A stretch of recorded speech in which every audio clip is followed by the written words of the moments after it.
opportunity to witness things that almost nobody in the world's ever seen before. It's a big discovery, right?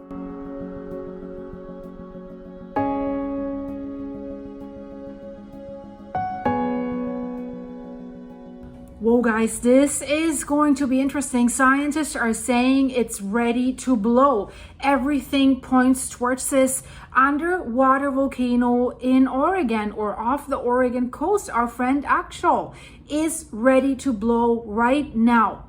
And he will release millions of tons of lava underwater, and we will be live there. We can see the cameras right now, and the pictures are impressive. The underwater steam that it's shooting out pretty intensely. Experts are warning it's going to blow, and it's a massive underwater volcano. It's located approximately 300 miles off the coast of Oregon, and I have been there in January. Of course, not on top of the volcano, but right there on the coast where the surveillance cable go from the coast towards the volcano, and it's on the verge of erupting right now. In my last video, I said scientists think within this year, but everything is ready right now. It has the same status like it had when it last erupted. We'll get to that.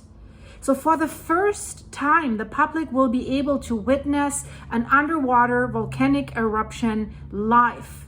The researchers from the Oregon State University have been closely monitoring the site. It's situated on the Juan de Fuca Ridge, a geologically active region of the Pacific Northwest, and we have the Pacific Ring of Fire there, of course, and we have the Cascadia Fault there that can produce, or is overdue to produce, a mega thrust earthquake, a magnitude 9+ earthquake with a massive tsunami only 8 to 15 minutes after the earthquake, and the land will also sink. I've reported about this. Check out my videos. I'll put it in the end screen as well. So Juan de Fuca Ridge. This volcano, Axial Seamount, is considered the most active in the area. Thankfully, it's underwater. We'll get to that. Usually underwater volcanoes can be very dangerous, but is this one? We'll also get to this. The recent data indicate that its magma chamber is inflating rapidly, really fast. And it's like a phenomenon, like a balloon that's filling up before it bursts, reaches the point of maximum elasticity. All the warning signs that are giving us right now mirror the 2015 eruption of this volcano. It erupted with dramatic force in 2015. It has triggered nearly 8,000 undersea earthquakes, and it's triggering earthquakes right now. And it has released lava flows hundreds of feet thick, and it has caused the seafloor to collapse about 8 feet. Wasn't enough or anything to create a tsunami. That's what these underwater volcanoes can do. I have reported about Santorini, Colombo, for example, or Marsilli. In 2015, that event has marked a turning point in how scientists observe underwater volcanic activity. Because this is thanks to a new array of instruments that include pressure sensors, high definition video cameras, which is really exciting, and it's called Ocean Observations Initiative. They're installing this. And a volcanologist at the Oregon State University has said that the volcano is now at or almost at that inflation threshold observed prior to the 2015 eruption. And he said, we think it's ready. Satellite and sensor data show that the seafloor above Axial Seamount has risen, has swollen to nearly the same level as it did before that previous eruption. This is really a rare deep sea volcanic activity.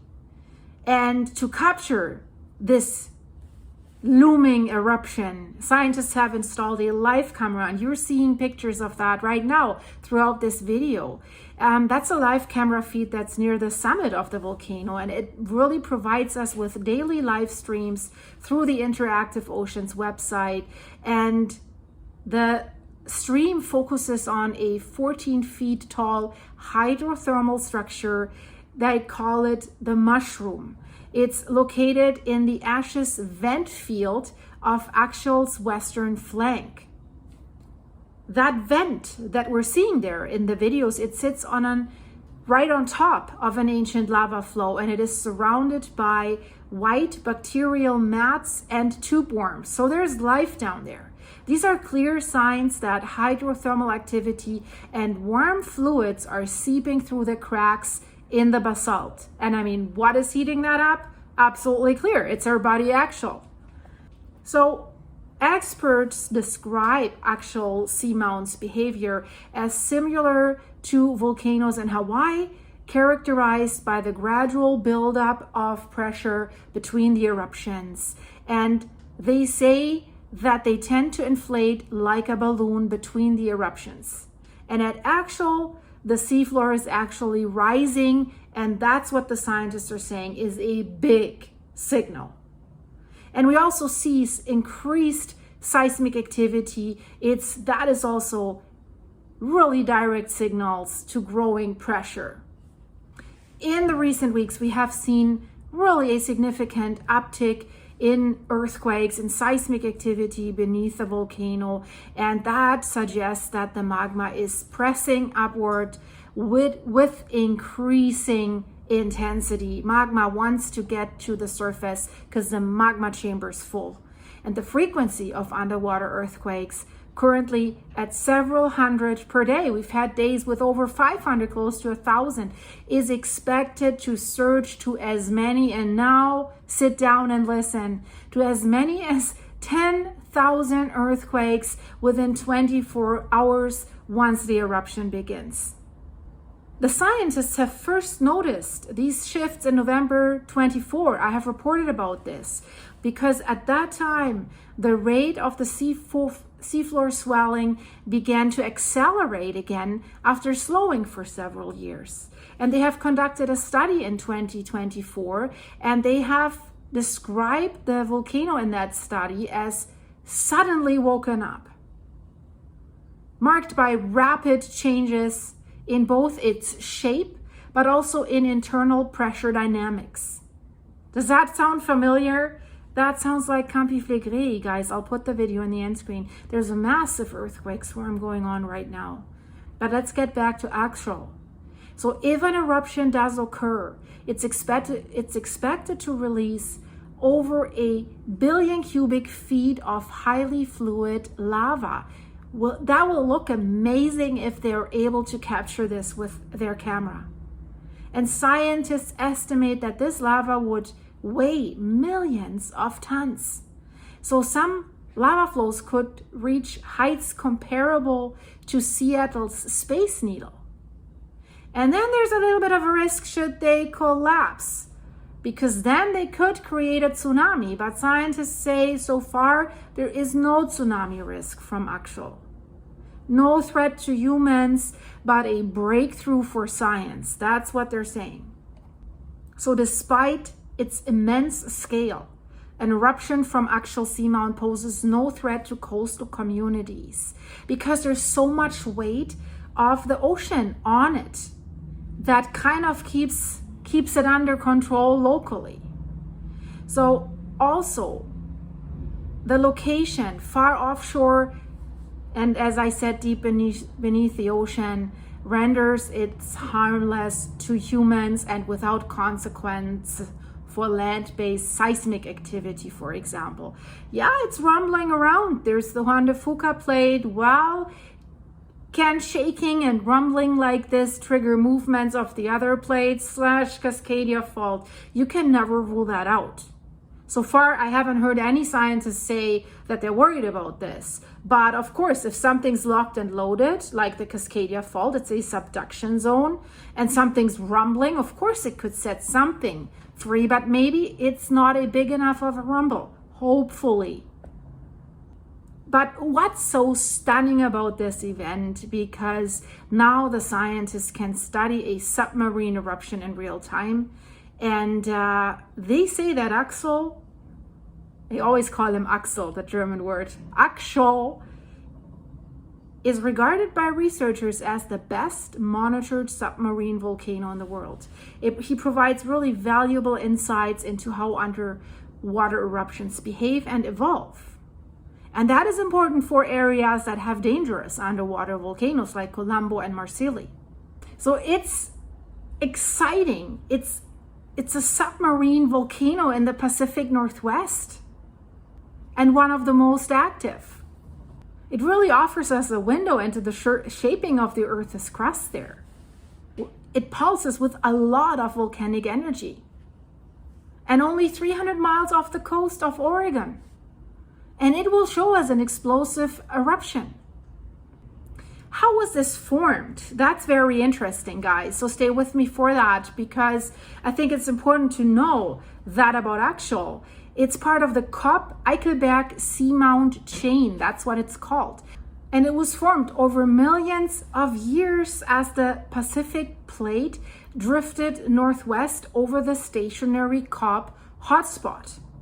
And it's not like any other typical volcanoes. Because its position on the Juan de Fuca Ridge, that's a divergent plate boundary where tectonic plates are pulling apart 6 centimeters per year, that creates a unique interplay of hotspot volcanism and mid-ocean ridge spreading. And this tectonic dance between these factors began, the hotspot was displayed like 200,000 to 700,000 years ago, and it was building Axial into a 1,100 meter tall shield volcano, so closely to 4,000 feet, a shield volcano. So it's very young, and its activity, the youth and the activity, make it the chain's eruptive centerpiece, which is stretching back to the formation of this distinctive rectangular caldera. It has a very interesting look. And it rises 700 meters above the Juan de Fuca Ridge crest. So its summit is sitting 1,400 meters below the ocean surface. Wow. And it's defined by a 3-kilometer long by 8-kilometer caldera in a very unusual rectangular fracture breach to the southeast, with boundary faults up to 150 meters high. So this is a very, very impressive structure. Some call it the mega volcano. And there's 2 rift zones, extend 50 kilometers northeast and southwest. They're marked by fissures, vents, pit craters that are up to 100 meters deep, massive.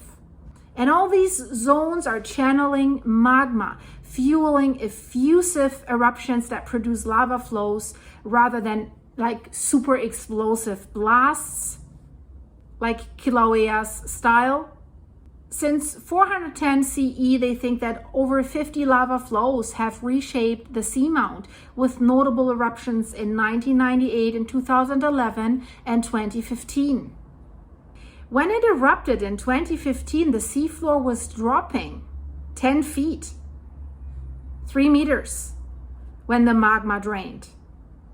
And it has formed flows up to 127 meters thick. Because it's driven by this Cobb hotspot, it makes it a hotspot ridge hybrid, how they call it, with inflation predictable cycles that enable the scientists to kind of successfully forecast eruptions like they're forecasted the 2015 eruption. That's why they say now, this year, it's happening, and they say now, it's happening now.